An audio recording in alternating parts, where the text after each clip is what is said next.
بسم اللہ الرحمن الرحیم۔ قسط نمبر 792، دعوتی نقل و حرکت، شورائیوں سے چند سوالات، مفتی عبدالخالق صاحب بنارسی کی وضاحت، مفتی مہتاب جہاں قاسمی کی حفوات، بھائی یوسف واپی والے کو 1 ہفتے کی مہلت۔ دعوتی کام اور اس کا اسلوب۔ الحمدللہ وحدہ والصلاة والسلام علی من لا نبی بعدہ، اما بعد۔ دعوتی نقل و حرکت۔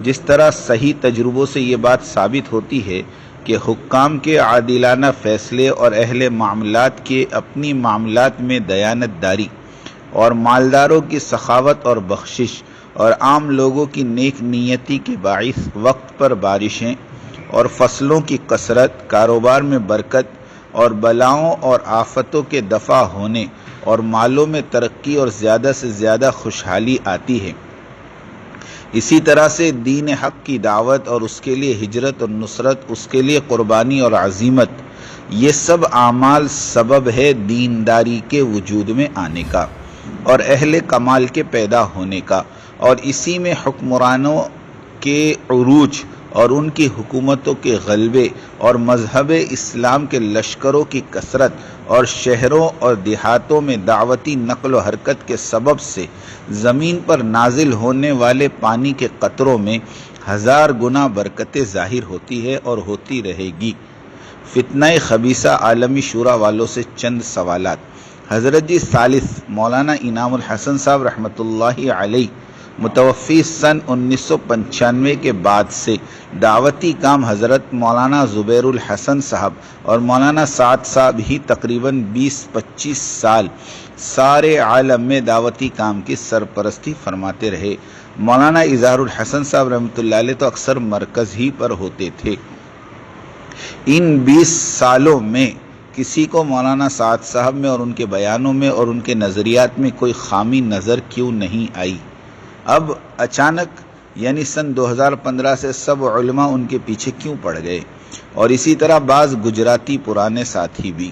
لطیفہ، یہ بات سب کے سامنے رہے کہ ساری دنیا میں صرف 2 سے 3% گجراتی لوگ ہیں جو امارت کی مخالفت کرتے ہیں، باقی 97% احباب سب کے سب امارت کے ساتھ جڑے ہوئے ہیں۔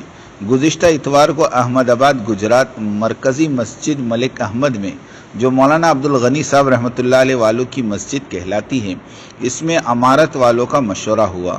گزشتہ مشورے سے لے کر اب تک 26 جماعتیں چلے کی، 5 جماعتیں 3 چلے کی اور ایک 5 ماہ کی جماعت جو امارت والی ہے کانگو افریقہ میں وقت لگا کر لوٹی۔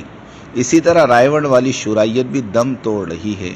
امارت والی 260 چلے 3 چلے کی جماعتیں پاکستان میں نکلی صرف 2 مہینے کے اندر، اور ایک علماء کی سال کی جماعت نکلی، اور 57 جگہوں پر شب جمعہ ہو رہی ہے۔ اس وقت سارے عالم میں شورائیت کی تنظیم کی نقل و حرکت دفن ہو چکی ہے۔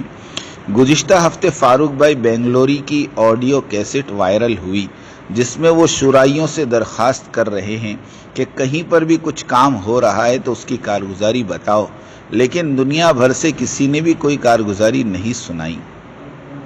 اب ہم اصل بات کی طرف لوٹتے ہیں کہ شورائیوں کو حضرت جی رابع سے مخالفت کیوں ہے؟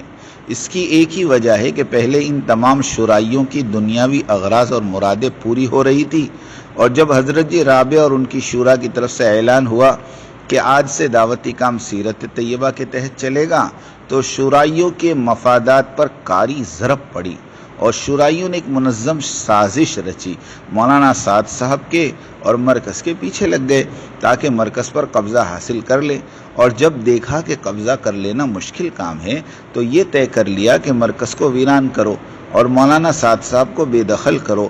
لیکن مولانا سعد صاحب کو غلط ثابت کیسے کریں؟ اس کے لیے مولانا سعد صاحب کی تقاریر کے ٹکڑے دکھا کر دیوبند سے فتویٰ حاصل کیا گیا، جس طرح فرنگی یعنی انگریز کیا کرتے تھے کہ کسی کتے کو مارنا ہو تو پہلے اسے پاگل قرار دے دو، پھر اسے مار دو، لوگ یہی کہیں گے کہ پاگل کتا تھا اس لیے مار دیا۔ اسی طرح کا پروگرام تھا عالمی شورا کا۔ کہ مولانا سعد کو بدنام کرو، مرکز کو ختم کرو، اس کے لیے دارالعلوم کو استعمال کیا، اور دارالعلوم نے جلد بازی میں فتویٰ بھی جاری کر دیا، اور اس فتوے کو شورائیوں نے ساری دنیا میں عام کیا، اور عوام کو یہ باور کرایا گیا کہ دارالعلوم شورائیوں کا حمایتی ہے۔ لیکن جب قسطوں نے فتووں کا تعاقب کیا تو اور علماء کرام کو بھی حوصلہ ملا، اور سب نے بولنا اور لکھنا شروع کیا، اور نتیجتاً دارالعلوم نے اپنی 100 سالہ عقیدت اور محبت جو تبلیغ والوں کی قلوب میں پیدا کر رکھی تھی اسے کھونے لگا، اور خوب جگ ہنسائی ہونے لگی۔ تو دارالعلوم نے اعلان کر دیا کہ امارت اور شورائیت کے قضیے میں دارالعلوم غیر جانبدار ہے اور شورائیوں کے ہم حمایتی نہیں ہیں۔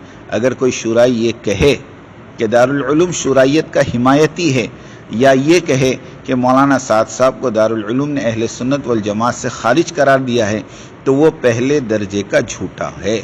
ملاحظہ ہو نائب محتمم مفتی عبدالخالق صاحب بنارسی کا بیان۔ یوسف بھائی واپی والے، ہم تمہیں 1 ہفتے کا وقت دیتے ہیں کہ تم دارالعلوم دیوبند سے تحریراً بیان حاصل کر کے سوشل میڈیا پر وائرل کرو، جس میں لکھا ہوا ہو کہ دارالعلوم دیوبند شورائیت کی حمایت کرتا ہے، اور دوسری بات یہ کہ دارالعلوم دیوبند مولانا سعد صاحب کو اہل سنت والجماعت سے خارج قرار دیتا ہے۔ اگر تم واقعی سچے مسلمان ہو تو یہ کام کر کے دکھا دو، ورنہ اقرار کرو کہ آئندہ سے جھوٹی بیان بازی نہیں کرو گے۔ اللہ تمہیں ہدایت عطا فرمائے تاکہ تم جھوٹ اور بہتان سے پرہیز کرنے والے ہو جاؤ۔ عظمت دارالعلوم میں غلو۔ تنبیہ: غلو مومن کو کفر تک پہنچا دیتا ہے۔ بغض سعد کی رو میں بہہ کر مفتی مہتاب صاحب قاسمی نے کافرانہ الفاظ بک دیے اور کہا کہ دیوبند کا فتویٰ اقوی اور محکم ہے قرآن مجید سے۔ نعوذ باللہ من ذالک۔ آپسی اختلافات کا حل۔ یا ایھا الذین آمنوا اطیعوا اللہ واطیعوا الرسول واولی الامر منکم وَإِن تَنَازَعْتُمْ فِي شَيْءٍ فَرُدُّوهُ إِلَى اللَّهِ وَالرَّسُولِ إِن كُنتُمْ تُؤْمِنُونَ بِاللَّهِ وَالْيَوْمِ الْآخِرِ ذَلِكَ خَيْرٌ وَأَحْسَنُ تَأْوِيلًا۔ ترجمہ: اے ایمان والو، اللہ کی اطاعت کرو اور رسول کی اطاعت کرو اور حاکم کی اطاعت کرو۔ اگر کسی چیز میں اختلاف کر لو تو اسے لوٹاؤ اللہ کی طرف اور رسول کی طرف۔ اگر تمہیں اللہ پر اور آخرت کے دن پر ایمان ہے، یہ بہت بہتر ہے، باعتبار انجام کے بہت اچھا ہے۔ فائدہ: اطاعت کے لیے 3 رخ: 1 اللہ، نمبر 2 رسول، اور نمبر 3 اولو الامر۔ اطاعت میں تینوں کو ملحوظ رکھیں گے، لیکن اختلافات کو سلجھانے کے لیے اولو الامر کی شق کو محذوف کر دیا، یعنی کاٹ کر رکھ دیا، اس لیے کہ اولو الامر میں حاکم وقت، مرشد، پیر، علماء، مشائخ، والد، استاد، نسبت سب کچھ شامل ہے، اور یہاں ان تمام کی نفی کی جا رہی ہے، یعنی اس شک کو اڑا کر رکھ دیا۔ البتہ تنازع کو دور کرنے کے لیے صرف 2 راستے کھلے رکھے: نمبر 1 اللہ کا رخ کرو، یعنی قرآن مجید سے رہنمائی حاصل کرو، اور نمبر 2 رسول اللہ صلی اللہ علیہ وسلم کی سنت اور حدیث کی طرف توجہ کرو۔ خیر الحدی حدی محمد صلی اللہ علیہ وسلم، صحیح حدیث ہے۔ بہترین نصیحت تو محمد صلی اللہ علیہ وسلم کی فرمائی ہوئی نصیحت ہے۔ تنبیہ: اختلاف کو دور کرنے کے لیے تیسرے در پر یعنی اولو الامر کی طرف جانے کا ذکر اس لیے نہیں فرمایا کہ یہ تیسری عدالت معصوم عن الخطا نہیں ہے۔ اس طبقے میں اچھائی، برائی، خطا، نسیان سب کچھ ہے، اور لطیفہ یہ ہے کہ یہ جھگڑنے والے بھی تو انہی کی قبیل سے ہیں، تو بھلا ایک جھگڑالو دوسرے جھگڑالو کو کیا انصاف فراہم کر سکے گا؟ تمہیں انصاف اور راہ نجات اور رہبری تو کتاب اور سنت ہی مہیا کریں گے۔ اختلاف سلجھتے کیوں نہیں ہیں؟ اختلافات سلجھانے کے لیے ہم لوگ کتاب، سنت اور سیرت کی طرف کم اور انسانوں کی طرف زیادہ مائل رہتے ہیں۔ یہ نہیں دیکھتے کہ اللہ اور رسول کیا کہتے ہیں، بلکہ یہ دیکھا جاتا ہے کہ بڑوں نے، بزرگوں نے کیا کیا اور کیا فرمایا۔ بڑوں کے فرمان کو، ان کے فیصلوں کو ضرور لیں گے، مگر ایک شرط پر، وہ یہ کہ اگر ان کا فرمان اور تعامل کتاب اور سنت کے موافق ہو تو اسے لیا جائے گا، ورنہ نہیں۔ لیکن عملاً کتاب اور سنت اور سیرت کو دوسرے نمبر پر رکھا جاتا ہے، جس کی وجہ سے مسائل سلجھنے کے بجائے الجھ کر رہ جاتے ہیں۔ مثلاً ہم 5 سال سے دارالعلوم دیوبند اور دنیا بھر کے مفتیان کرام سے صرف 2 سوال کرتے آ رہے ہیں۔ نمبر 1 شورائیہ نظام دعوت کی شرعی حیثیت کیا ہے، اور نمبر 2 مروجہ تبلیغی کام کو ما انا علیہ و اصحابی والی سیرت طیبہ پر لانا صحیح ہے یا غلط. لیکن افسوس کی بات یہ ہے کہ مفتیان کرام نے چپی اختیار کی ہوئی ہے، گویا کہ قدرت نے ان کے سینوں سے علم کو نکال پھینکا ہو، یا پھر یہ لوگ سم بکم عمیٌ بنا دیے گئے ہو، یا ان پر مداہنت غالب آ چکی ہو. واللہ اعلم. اللہ تعالی رحم فرمائیں، انسانیت کی عمومی ہدایت کے فیصلے فرمائیں. آمین. وآخر دعوانا بات کو سمجھنے کے لیے سب سے پہلے آدمی اپنے ذہن کو اور اپنے برتن کو اعتراض اور تردد اور اشکال سے خالی کرے. اس لیے کہ اگر کسی بات کو بھی مفہوم مخالف اور کسی بات کو بھی کسی دوسرے عمل کی تردید یا اس کی تنقیص یا اس کی افادیت کو کم سمجھنے کے سوء ظن کے ساتھ سنا گیا، نفع کی باتوں سے نقصان ہونا یقینی ہے. اس لیے سب سے پہلے ہم اس کی نیت کریں، پوری بات سنیں گے، آگے پوری بات نقل کریں گے. آدھی سننا یہ بھی دین دعوت کے لیے ناقص، اور آدھی بات کا نقل کرنا یہ تو بڑے فساد کا ذریعہ ہے. اس لیے بہت توجہ کے ساتھ بات سننی ہے. اور اگر آپ نے ابھی تک ہمارا چینل سبسکرائب نہیں کیا تو فوراً سبسکرائب کیجئے، ساتھ ہی بیل آئیکن پر کلک کریں تاکہ مزید آنے والی ویڈیو ہیں وہ آپ کو وقت پر ملتی رہیں.